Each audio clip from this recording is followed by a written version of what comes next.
he made the shape of the state of Iowa a symbol of hope for forlorn people 12,000 miles away.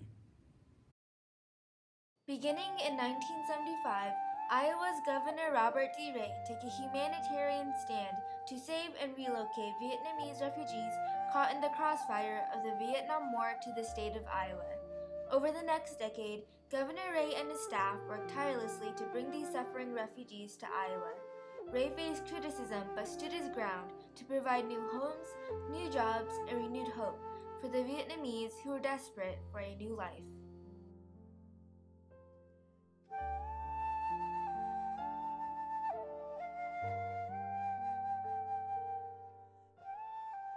Governor Ray was sworn in as Governor of Iowa for the fourth time on January 16, 1975. 4 months later, on the other side of the world, nearly 130,000 South Vietnamese scrambled to evacuate as South Vietnam fell to communism. The communist victory in Vietnam was accompanied by similar communist successes in Laos and Cambodia. In the United States, the nation was torn apart by internal conflict over the war. As a result of the war in Southeast Asia, more than 3 million Vietnamese, Laotians, and Cambodians left their homes over a 2-decade span, many forced out, starved out, and persecuted. In July of 1975, President Ford wrote to every U.S. governor urging them to do all they could to help resettle the Southeast Asians, offering $500 to help resettle each refugee. The letter said, "Many individuals and voluntary agencies are participating in the resettlement program, but we should not expect that they alone will accomplish this great humanitarian task as quickly as we would all wish." Iowa's Governor Ray chose to stand up and help. That same summer, Governor Ray received several pleas regarding the plight of a distinct ethnic group, the Tai Dam. The Tai Dam had fled to Thailand seeking asylum after the communists took over Laos. From Thailand, 12,000 Tai Dam were resettled in France, Canada, Australia, and the United States. One petition regarding the Tai Dam came from American citizen Arthur Crisfield. He had worked in Laos where he got to know the Tai Dam. Crisfield wrote to many governors seeking refuge for them. The Tai Dam were looking for a permanent home, and their request was to settle as a group. Taking a larger group was a challenge, but Governor Ray believed Iowa could help. The U.S. State Department would not allow a large group to settle in a single location. Governor Ray worked with the State Department, and President Ford later made an exception.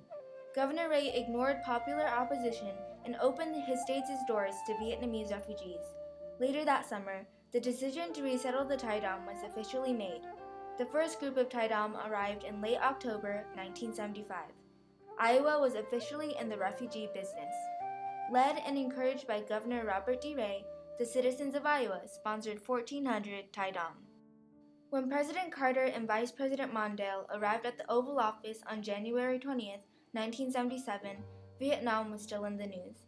The number of refugees fleeing Vietnam by sea increased to nearly 6,000 in 1976 and 20,000 the following year. Officials estimated that nearly one-third of this total perished at sea from starvation, drowning, and pirates. Problems increased when many Asian countries closed their borders due to overcrowded camps. On January 16, 1979, a late Tuesday night, Governor Ray and his staff crowded around the glowing TV at the Capitol. A documentary called CBS Reports with Ed Bradley, The Boat People, had aired, showing the nation a first-hand look at what conditions were like for those who fled. Governor Ray stared in disbelief at the screen. He was determined to help, but there was no presidential request for states to provide assistance as President Ford had done. This time, Iowa's governor took a stand and wrote to the nation's leader asking for assistance. Ray's letter reached Vice President Mondale, who was also contacted by U.S. Assistant Secretary of State for Asia, Charles Holbrook. They both asked him to do something about the refugee crisis in Vietnam. The United States administration encouraged the United Nations to act on behalf of the suffering people. In the summer of 1979, Mondale invited Governor Ray to attend the International Conference on the Southeast Asian Refugees in Geneva, Switzerland. The United States will take all. Yes, You really believe that? I hope. Please help us to survive so that one day we can live in freedom again as you all. the United States are our only hope. Later that year, Governor Ray and 5 other governors went to China to assist with stabilizing relations. Southeast Asia was put on the agenda after the governors added a side trip to visit several refugee camps in Thailand. Governor Ray viewed the horror of thousands of Cambodian refugees starving and defeated after being driven from their homes by the Khmer Rouge at a new camp just over the border from the war-torn Cambodia. Horrified at what he saw, Ray called a news conference when he returned to Iowa and spoke about his experience and shared photos he had taken in the camp.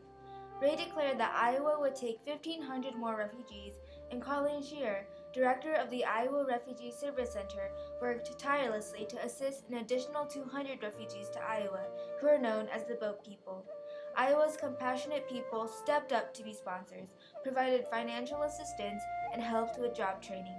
Other governors were calling Shearer to find out about the Iowa Refugee Center and how it worked, wanting to copy this model. The Boat People, 100,000 or more, escaping, being turned away. The first governing leader anywhere in the world to offer to accept and save the Boat People was the governor of Iowa. He took the stand before any other governing leader at any level of government, president, king, prime minister, the governor of Iowa. Not everyone appreciated what was being done, and some Iowans weren't shy about their opinions. The Iowans who did not agree with Governor Ray's decision to bring refugees to Iowa were worried the refugees would take away jobs from the Iowans.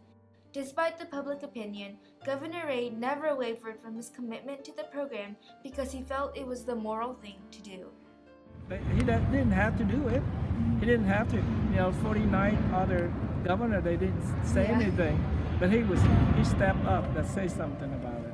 And then after he did, the other governors said, well, we can do something too. So. Ray was pushed by Des Moines clergy to once again take a stand and lead in an effort to assist these refugees. Michael Gartner, editor of the Des Moines Register, put his newspaper behind this campaign. Iowa mobilized and responded to the call with a program named Iowa Sends Help to Aid Refugees and End Starvation, also known as Iowa Shares. The photo of an emaciated child holding an empty bowl in the Des Moines Register with a sign asking for donations to Iowa Shares challenged Iowans to step up. Inspired by the plight of these starving refugees, individual Iowans donated more than $600,000 to purchase food and medicine for 30,000 refugees. The first such delivery was made on Christmas Day, 1979. I'm so proud of my state. Just welcome these people who were going to lose their lives if they didn't find a home. It was a tragic situation, and Iowans just stepped forward and they opened their arms and their hearts and they said, we want to help. It is hard to imagine a nation without Governor Ray's actions. Ray's bravery, fearlessness, and ability to constantly stand up for what he believed in were the prime factors of his actions. His effort and leadership in the resettlement of refugees laid the foundation for other state governors to take action. He failed to be discouraged by persevering and fighting for the freedom and opportunities for all people, saving 8,882 Indo-Chinese who would have perished at the hands of communist regime. As for his legacy, it still remains today as refugees from all over the world work hand in hand with fellow Iowans every day. Iowa continues to resettle refugees escaping genocide and persecution, such as the Burmese, Bosnians, Sudanese, and Bhutanese. The Iowa Bureau of Refugee Services is still the only entity run by a state government that is certified as a resettlement agency by the U.S. State Department. Governor Ray's humanitarian heart provided hope to the hopeless, and now refugees seeking liberty are able to thrive and prosper, living productive lives of freedom and life as proud Americans.